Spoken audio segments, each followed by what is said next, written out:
Good morning and welcome to the 2023 edition of the Multi-Trans Interdisciplinary Conference hosted by the Walter Sisulu University at the East London International Convention Centre. This year's theme is the Africa We Want, stimulating transformation, development and sustainability through transdisciplinary reflections. Over the next 3 days, we will be speaking to various researchers and presenters in exploring the theme further.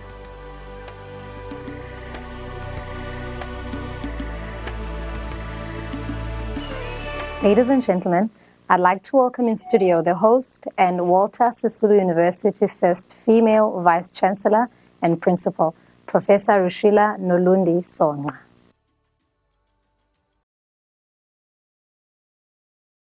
We realize that, especially some of us who are researchers, that challenges are complex.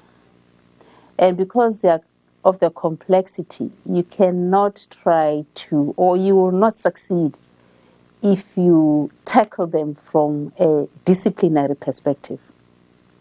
Now, having said that, I think it's also important to also acknowledge or take cognizance of the fact that disciplinary approaches are important. We need to specialize. But you also need to be aware that in as much as we're specialized in our disciplines, those modes of learning or modes of knowledge will not address these complex problems. Therefore, we need to collaborate across the disciplines, meaning with other researchers who are in other disciplines. So hence the element of interdisciplinarity and transdisciplinarity. Through these conversations and engagements, and we also want to create that awareness amongst our academics, but of particular importance amongst our students. Our students from undergraduate to postgraduate must appreciate the fact that it is important, yes, to do your program, but also to have a realization that that program, especially its knowledge, is limited if you want to address these very complex issues that we're confronted with. As a manager, your job is not to compete with your staff members, it's to help them thrive and create that enabling environment, and that's what I did. And I kept talking about it, and I kept being unapologetic about it until people began to see it for what it was. And those who were already hungry, they took it upon themselves to run with it. So that also helped. Indeed, as you heard this morning, I always say, not because I'm trying to brag, but it's also a reminder that when I got here in 2019, there were 4 NRF-rated researchers. I was the 4th one in 2020. And nobody really at that point was paying much attention to it. And then that was another thing that I had to talk about all the time, like I'm doing even now, and I won't stop. To say that it's not about the rating that you get, whether you are a Y or P or a C or a A or a B. It's just you saying, I'm willing to put my work out there and for my work to be scrutinized by people who don't even know me, nationally and internationally, and saying, this is a person that we think is making a contribution to knowledge. And I think that my colleagues are hearing it. And that's why now we're at 27, from 4 to 27, and we're counting. And that's why we submitted 20 applications. But having said that, I get extremely upset when managers let go of academics, especially if they're researchers or they're good teachers. Because one of the things that we need to prevent, and of course people choose where they want to, but if we are to blame for them leaving, then I get extremely upset about it.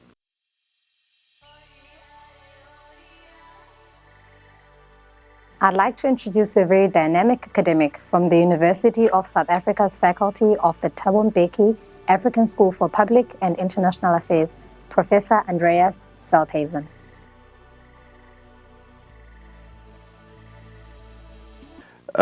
Multi-transdisciplinarity in research refers to the involvement of multiple disciplines involved in research, concerning researchers using the methodology from their own disciplines to investigate a specific research problem.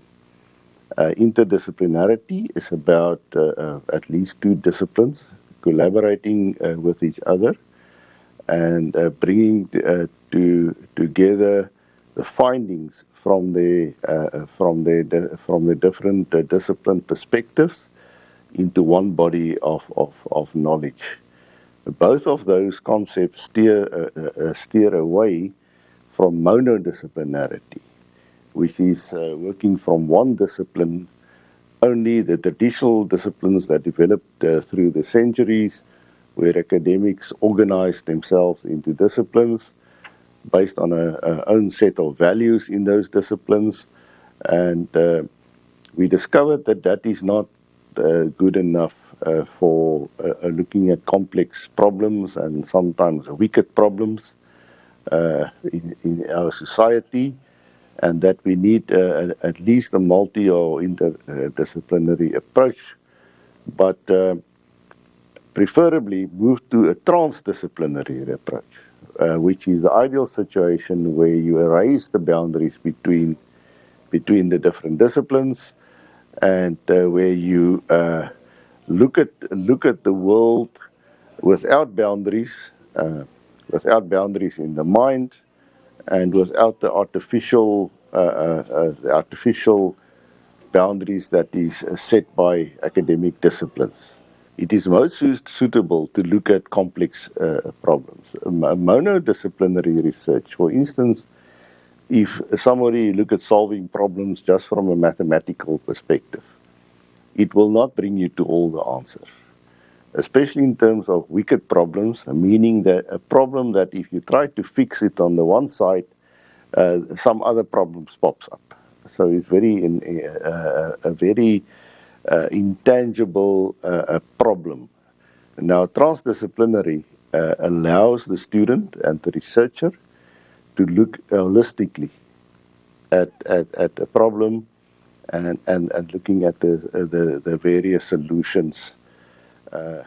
However, I need to caution whoever decides on the transdisciplinary approach that it is not for the faint-hearted. You will move across borders, across boundaries, which is not always appreciated in the academic world, and you need to engage with those kind of obstacles to ensure, well, first of all, ensure that you know what you are doing. It's very easy to confuse interdisciplinarity with transdisciplinarity, for instance. But yes, your researchers should have the courage to go transdisciplinary if they look at the very urgent societal problems like violence that we are experiencing.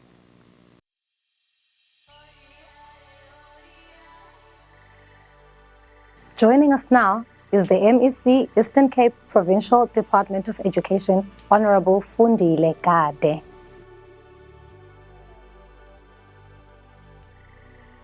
In all institutions, whether you call institutions of government, whether you call institutions like churches, whether you call institutions like your universities, wherein you are going to create value systems that are inclusive in nature, appreciate the individual capabilities of all those that participate in the noble idea of 2063, the African continent we want. When you speak of 2063, the Africa we want, what do you mean? What is it that is going to be different from the Africa that we have now? And what could be the constraint then of the Africa we want in terms of the current setup that we have. So in essence, I'm saying, can we achieve whatever target that we set for ourselves without dealing fundamentally first with the orientation and the thinking that we have now, so as to prepare for the future battles ahead of the African continent?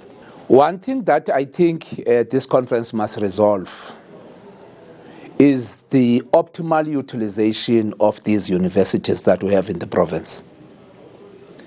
The starting point is on how government use the research arms that we have of these universities and not outsource that function. My argument is that, for example, last year, we produced 63,000 plus grade 12 passers. Now the question is, are you able to absorb them? If not, where do these kids end up to? If, for example, we have got 64,000 learners that have passed grade 12, and the capacity of the TVET and the universities we have in the province can only absorb 40,000, where is the 20,000? So in a way, are you not then subscribing to this welfarist state of a 70% population of the country depending on social grant? And what are the implications of a 70% population of the people depending on grant system of government, not participating on the mainstream of the economic development and otherwise? So I'm saying, for us to resolve the issue of the queues in the 350s, that must be resolved in the classroom, first and foremost.